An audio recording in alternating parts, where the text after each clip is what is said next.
하나님 말씀 보겠습니다. 창세기 31장 1절입니다.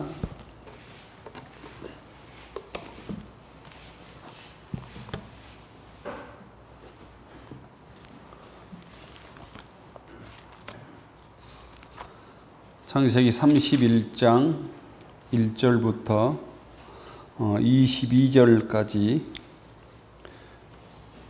교독하겠습니다.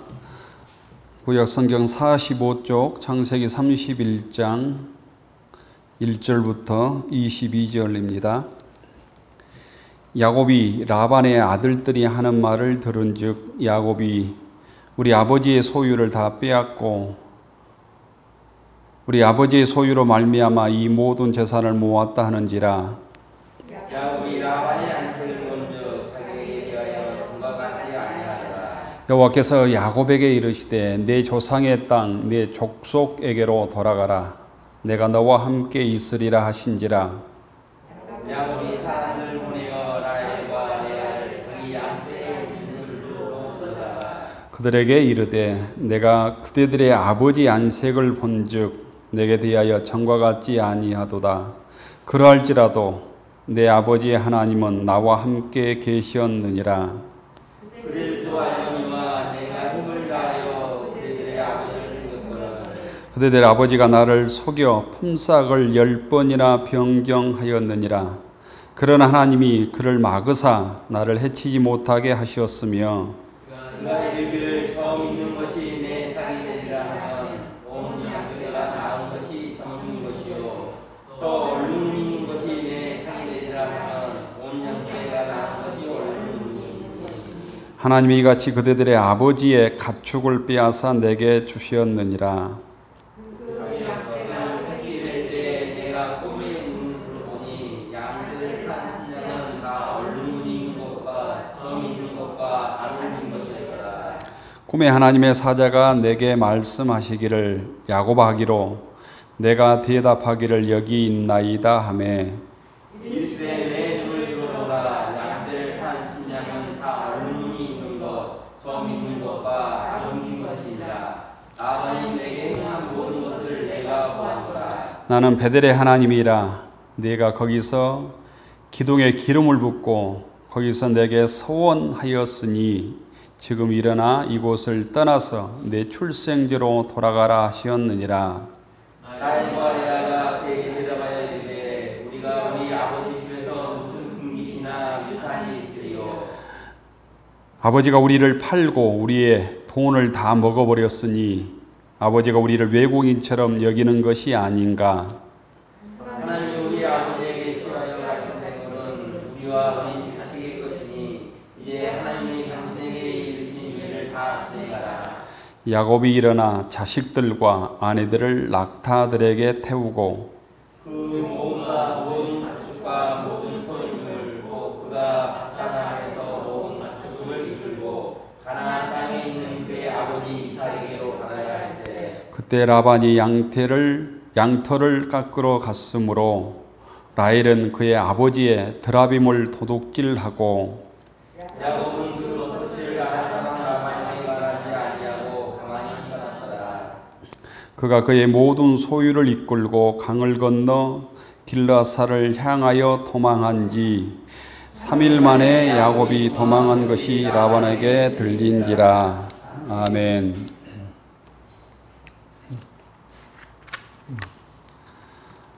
네, 주님의 말씀에 함께 은혜 받는 시간 되기를 축원합니다. 창세기 강의 쉬운 5번째 시간인데 1장부터 30장까지 우리가 쉬운 5번 말씀을 나눠서 전했는데 어떤 말씀이 여러분들에게 기억에 남는지 모르겠습니다. 주옥 같은 하나님의 말씀이 있는가 하면 또 참 이렇게 은혜가 안 되는 말씀도 있고 또 깨닫기 어려운 말씀도 있고 말씀을 읽다 보면 내가 행하기는 도저히 불가능하다 이런 말씀도 있고 그러지요. 그러나 하나님께서 우리들에게 이 말씀을 하시는 것은 무언가 우리에게 이 말씀을 통하여 우리가 은혜 받고 이 말씀을 통해서 하나님의 뜻을 전달하려고 하는 목적이 있다고 하는 사실입니다. 어떤 시험 문제를 내면 그 시험 문제의 목적이 있고 그 문제를 통해서 깨닫게 하고자 하는 어떤 뜻이 있잖아요. 그것처럼 우리가 때로는 이해가 안 되고 때로는 어렵고 때로는 죽어도 그 말씀에는 순종하지 못할 것 같다, 이런 불가능한 말씀을 우리가 읽는다 할지라도 그 속에 하나님의 뜻과 섭리와 또한 목적이 있다고 하는 것을 우리가 믿음으로 받아들일 수 있기를 원합니다. 우리말에 사촌이 땅을 사면 배합한다는 얘기가 있잖아요. 이건 우리나라 속담이긴 하지만 보통 우리나라뿐만 아니라 보통 사람의 속성이 그런 것 같아요. 보통 사람의 심리가 그렇다라는 거예요. 우리나라 사람뿐만 아니라 서양 사람도 또 이스라엘 사람도 마찬가지다는 거죠. 야곱이 잘 되니까 오늘 성경에 보면 라반의 아들들이 배합하잖아요. 시기한단 말이에요. 질투한단 말이죠. 라반의 아들들에게 이 야곱은 누구예요? 고모부잖아요. 고모부. 그죠? 맞죠? 안 맞아요? 고모부죠. 고모부가 아니네요. 고모부가 아니구나. 딸이니까 고모부가 아니구나. 예. 자기 누나잖아요. 자기 누나. 라반의 아들들에게 라헬은 누나잖아요. 매형이죠. 매형이네요. 매형이 이렇게 부자가 되면, 누나 집이 부자가 되면 흔히 좋아할 것 같은데 시기하고 질투한단 말이죠. 이게 곧 인간의 마음속에 내포되어 있는 곧 죄성이라고 하는 겁니다. 성경의 인간에 대한 규정, 우리가 사람에 대해서 수없이 많이 규정을 하죠. 근데 성경에서는 아주 간단하게 인간은 죄인이다, 이렇게 딱 정리를 했어요. 시편에 보면 구약의 대표적인 신앙의 사람이 다윗이 나는 죄 중에 태어났습니다, 이런 고백을 하고 있고요. 신약의 대표적인 믿음의 사람 바울은 내가 죄인 중에 괴수다, 이런 표현을 하고 있습니다. 그 다음에 창세기 3장쯤 보면 인간의 타락의 이야기는 인간은 본질적으로 죄인이다라고 하는 것을 우리에게 극명하게 알려주는 얘기예요. 우리가 의인인 척은 살지만, 아주 거룩한 척 살지만 우리 속에는 다 타락한 본성이 있다는 거죠. 그래서 주님의 은혜가 아니면 인간은 소망 없는 존재다라고 하는 것을 우리에게 끊임없이 성경은 알려주잖아요. 그런데 오늘도 보면 라반의 아들들이 자기 매형이 부자가 되잖아요. 이게 얼룩진 것, 와롱진 양 새끼들이 많이 나서, 그렇게 되면 인척이니까, 매형이니까, 또 누나니까 기뻐할 것 같은데 오늘 성경에 보면 시기하고 아버지 재산을 우리 매형이 훔쳐서 부자 되었다, 이렇게 얘기를 한단 말이죠. 우리들도 이런 심리들이 굉장히 많이 세상에 작용하죠. 그래서 정치나 이런 거 보면 상대당에서 무조건 어떤 주장하면 옳고 그런 걸 떠나서 무조건 반대하잖아요.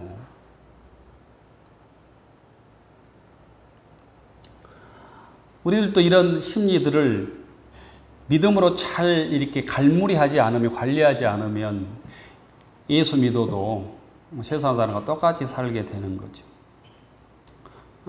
저희들은 대동소이해서 목사님은 뭐 그렇지 않고 나는 그렇고 그렇지 않습니다. 다 똑같아요. 다 똑같은데 얼마나 말씀을 붙들고 그 시기심, 그 질투심, 그 소위 악한 마귀의 유혹들을 이겨내느냐에 따라서 우리의 삶이 달라집니다. 목회자 사이도 마찬가지고요. 제가 목회해 보니까 잘 되면 기쁜 것은 여러분들에게는 자녀들일 거예요. 그죠? 자녀들이 잘 되니까 막 질투하고 이런 마음들은 전혀 없잖아요. 제가 목회해 보니까 교인들이 잘 된 건 기쁨이 있더라고요. 교인들이 뭐 잘 됐다, 취직했다, 뭐 성공했다 하면 시기심이 1%도 없는 것 같아요. 근데 다른 것은 비슷한 것 같아요. 그래서 우리가 믿음으로 세상의 유혹들을 잘 이렇게 이겨내는 권속들 되기를 원합니다. 야곱이 하나님의 은혜를 받아서 부자가 되었는데 라반의 아들들이 시기했다, 질투했다. 우리 아버지 재산 빼앗아서 부자가 되었다. 이런 헛소문을 내게 되지요. 또한 삼촌도 얼굴빛을 보니까 별로 딸이 사이가 부자가 되었는데 기뻐하지 않는 모습, 안색이 변했다고 그랬잖아요. 별로 기뻐하지 않았다는 거죠. 이것도 조금 이해할 수 없는 것 같아요. 소위 나 때문에 부자가 되었다. 나는 별로 이제 양 새끼가 낳지 않는데 펜 얼룩진 거 나고 주름진 거 나고 뭐 점박이 나니까 시기심이 라반에게도 발동한 것 같아요. 이 모습을 보고 야곱이 이제는 외삼촌 집을 떠나야 되겠구나라고 생각을 하게 됩니다. 2절에 보면 야곱이 라반의 안색을 본즉 자기에게 대하여 전과 같지 아니하더라. 이런 위기 상황에 처해 있을 때 하나님께서 야곱에게 말씀하시죠. 3절을 한번 같이 읽겠습니다. 3절 시작.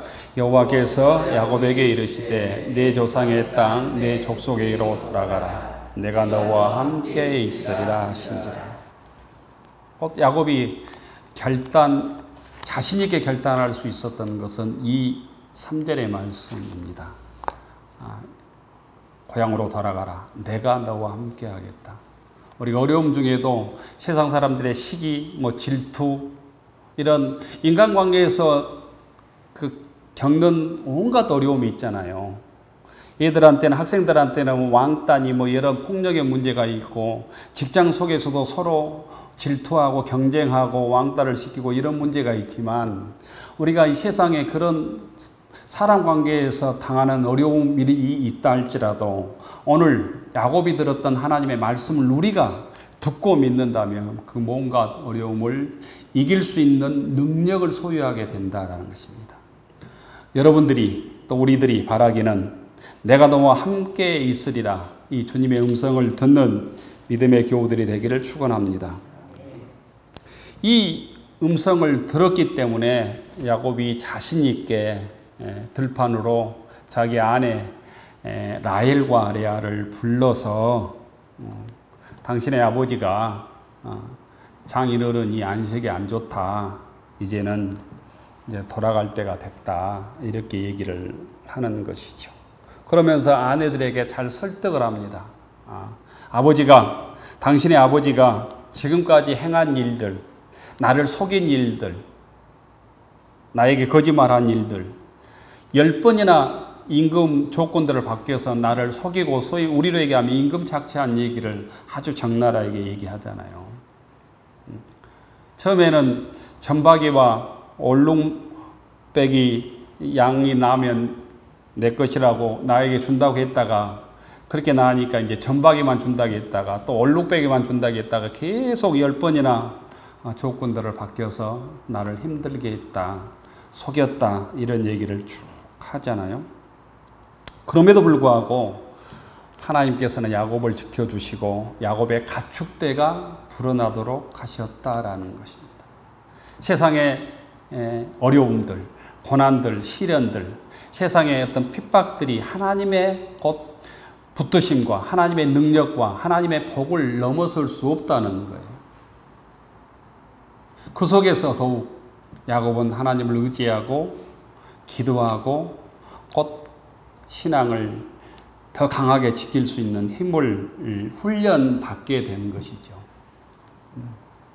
우리가 힘들 때 세상 악한 조건, 어려운 조건, 만날 때 불평하기보다는 그 속에서 더 강해지고 더 믿음으로 순전하게 거듭나는 권속들이 되기를 원합니다.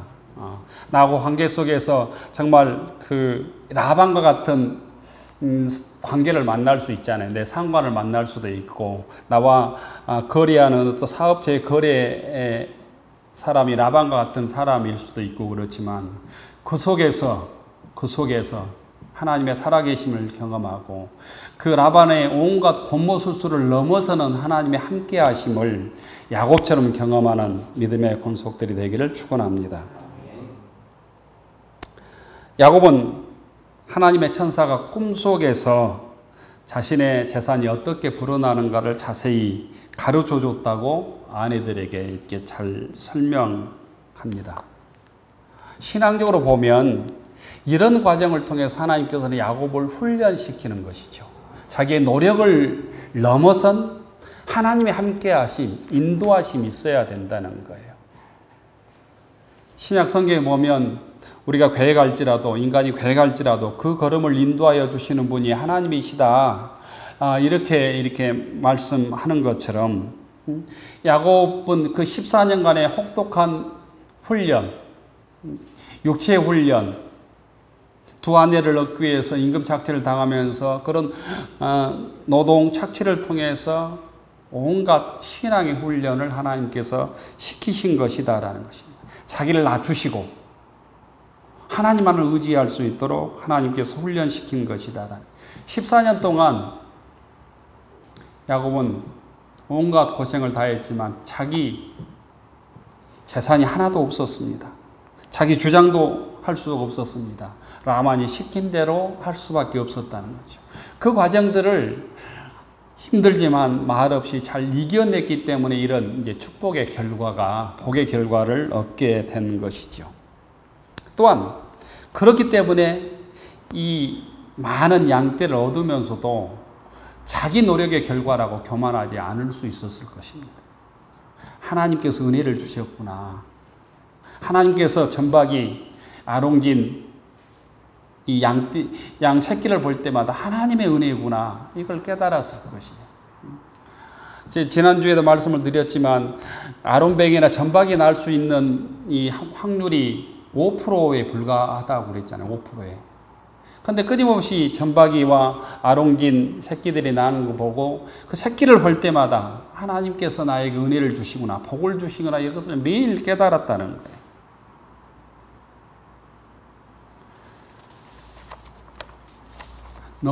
이 선자는 넘어질까 조심하라. 이건 주님의 말씀이 있죠. 세상에서 거칠 것이 없으면 나도 모르는 사이에 나를 의지하고 사람을 의지하고 돈을 의지하기가 쉽잖아요. 그래서 우리가 지금 이런 어려움, 중부지방의 많은 비, 또 코로나의 질병, 이것 때문에 이것이 나의 걸림돌이 아니라 주님만을 더 의지하는 곧 나를 성숙하게 하는 곧 하나님의 축복의 도구로 삼는 믿음의 권속들이 되기를 바랍니다. 9절에 보면 하나님이 이같이 그대들의 아버지의 가축을 빼앗아 내게 주셨느니라 이렇게 말씀하고 있습니다. 10번이나 계약 조건을 받고도 하나님께서 아버지의 것을, 라반의 것을 빼앗아서 나에게 주셨다 이렇게 고백하고 있는 것이죠. 우리의 삶 속에서도 이런 경험, 이런 신앙의 곧 은혜가 저희들에게 있기를 원합니다. 13절에 보면 하나님께서 나는 베델의 하나님이라 이런 말씀이 나옵니다. 나는 베델의 하나님이라. 네가 거기서 기둥에 기름을 붓고 거기서 서원하였으니 지금 일어나 그곳을 떠나서 내 출생지로 돌아가라. 곧 베델은 야곱이 도망하면서 처음으로 하나님을 만난 곳이죠. 이 본래 지명이 루스잖아요. 루스. 이 루스라고 하는 곳에서 하나님을 만남으로 베델은 하나님의 집이라고 하는 뜻이죠. 여기가 하나님이 살아계시는 하나님의 집이구나 이렇게 고백하고 처음 하나님께 제사를 드렸던 곳입니다. 곧 우리로 얘기하면 우리의 삶의 현장이 다 하나님의 집으로 만들어야 될 곧 하나님을 만나는 장소여야 된다는 것이죠. 영적으로 보면 교회당만 하나님의 집이 아니라 내 일터와 내 가정, 내 삶의 현장 속에서 하나님을 만나고 하나님의 능력이 드러날 수 있도록 우리가 주의 뜻을 드러내고 그곳에서 곧 무릎을 꿇고 제사를 드리는 예배를 드리는 장소가 되어야 된다는 것이죠. 그래서 하나님께서는 나는 베델의 하나님이다. 내가 너와 함께 하겠다. 다시 돌아오게 하겠다. 그 하나님의 축복의 약속을 들었던 곳이 베델이잖아요. 그래서 우리의 삶의 현장에서, 우리의 가정에서, 우리 일터에서 주님의 곧 복의 약속을 듣는 믿음의 권속들 되기를 축원합니다. 하나님께서는 훈련을 통해서 야곱에게 깨닫게 하시는 목적은 한 가지입니다. 창조주 하나님이, 네가 믿는 하나님이 창조주 하나님이다. 돈이, 양이, 소가 네가 의지할 것이 아니다 라는 거예요. 물질을 주관하시고 너에게 일용할 양식을 주고 너의 생명을 지키는 분이 돈이나 세상이 아니라 하나님이라고 하는 것을 깨닫게 하기 위함입니다. 오직 하나님만 의지하라고 하는 것이죠. 이곳을 떠나서 내 출생지로 돌아가라 13절 마지막에 말씀합니다. 다른 말로 얘기하면 그곳에서 다시 훈련받은, 지금까지 훈련받은 믿음의 능력을 네 고향에서 드러내라라는 것이, 믿음의 싸움을 다시 시작하라라는 것입니다. 또한 지금까지 살아왔던 네 세상의 방식을 넘어서서 오직 주님을 의지하며 너의 인생을 다시 출발하라라는 것입니다. 14절 이하에 보면, 14절부터 16절 이하에 보면 이 야곱의 이 얘기를 듣고 두 아내 라헬과 레아가 전적으로 공감을 표시하지요. 그러면서 그 라반의 딸들도 아버지가 자기들의 분깃을 착취했던 얘기를 하잖아요. 지창금도 빼앗고 일을 내도 노동값도 안 주고 했던 불평들을 하게 되지요. 라반의 딸들은 아버지가 우리를 팔아 넘겼다 이렇게까지 표현을 하잖아요. 자기들의 몫으로 돌아올 것까지 가져가 버렸다. 이게 혼인 지창금 같은 거예요. 그리고 야곱의 임금들 다 빼앗았다라는 거죠. 16절에 보면 하나님이 당신에게 이르신 일을 다 준행하라. 자기 남편에게, 야곱에게 하나님께서 당신에게 명령한 것을 다 지켜 행하라. 우리가 순종하겠다. 이렇게 얘기하죠. 곧 이 두 아내가 남편의 그를 향하여 전폭적인 지지를 보내는 것을 볼 수 있습니다. 요즘 남자가 어떤 결정하면 아내가 별로 전폭적으로 지지하는 가정들이 별로 없지요. 부부 일심동체라고 그러지만 각기 의견들이 갈라져서 가정의 갈등들이 심한 경우가 참 많잖아요. 여기 보면 두 아내가 야곱의 판단에, 결정에 전적으로 동의하는 것을 볼 수 있는데 왜 그랬을까? 야곱의 삶을, 야곱의 성실함을 20년 동안이나 두 아내가 보았기 때문이고 하나님께서 야곱과 함께 하신다고 하는 것을 체험했기 때문일 것입니다. 우리들도 마찬가지입니다. 상대방이, 세상 사람들 우리를 볼 때 저 집사가, 저 목사가, 저 장로가 하나님과 함께하는 사람이구나, 바른 신앙인이구나, 하나님께서 저 사람에게 함께 동행하구나, 이것들을 느끼게 된다면 우리의 말이 힘이 있고 복음을 확장하는 능력이 있을 것 같잖아요. 그런 부분에서 내가 신앙인으로, 우리들이 신앙인으로 정말 하나님께서 야곱에게 함께 한다고 하는 사실을 경험했던 이 라헬과 레아처럼 우리들이 하나님과 동행하고 하나님께서 우리의 삶을 주관한다고 하는 것을 믿음의 증거로 드러내는 권속들 되기를 축원합니다. 두 아내의 말을 들은 야곱은 라반이 양털 깎으러 간 틈을 타서 도망치기로 작정하지요. 19절에 보면 보통 양털을 깎으러 나가는 길이 한 사흘길 정도 걸렸습니다.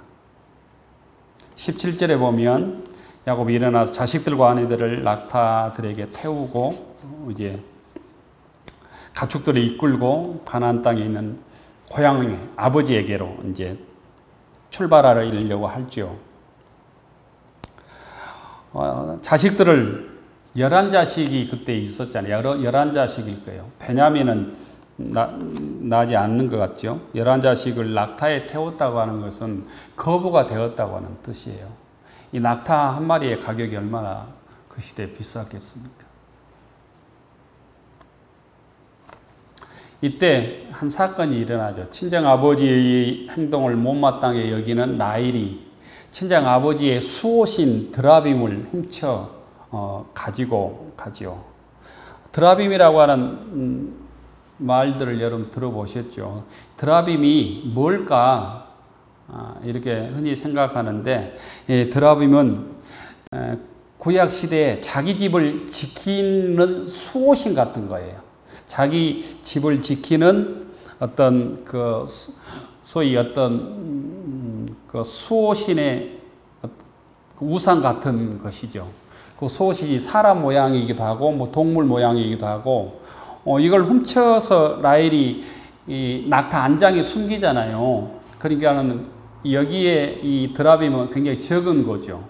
숨기면 안장에 숨기면 보이지 않을 만큼 인형 같은 건 적은 건데 사람 키만큼 큰 곳도 있었다고 그래요. 큰 곳도. 사람 키만큼 큰 곳도 있었다고 그래요. 그래서 짐승 모양도 있고 사람 모양도 있고. 이게 이제 이것을 집에 이렇게 소위 부적처럼 이렇게 모시면 집이 잘 된다. 뭐 풍년이 든다. 또 오래 산다. 병이 없어진다. 미시로 얘기하면 뭐 악기가 물러간다 이런 그때 관습이 있었다는 거예요.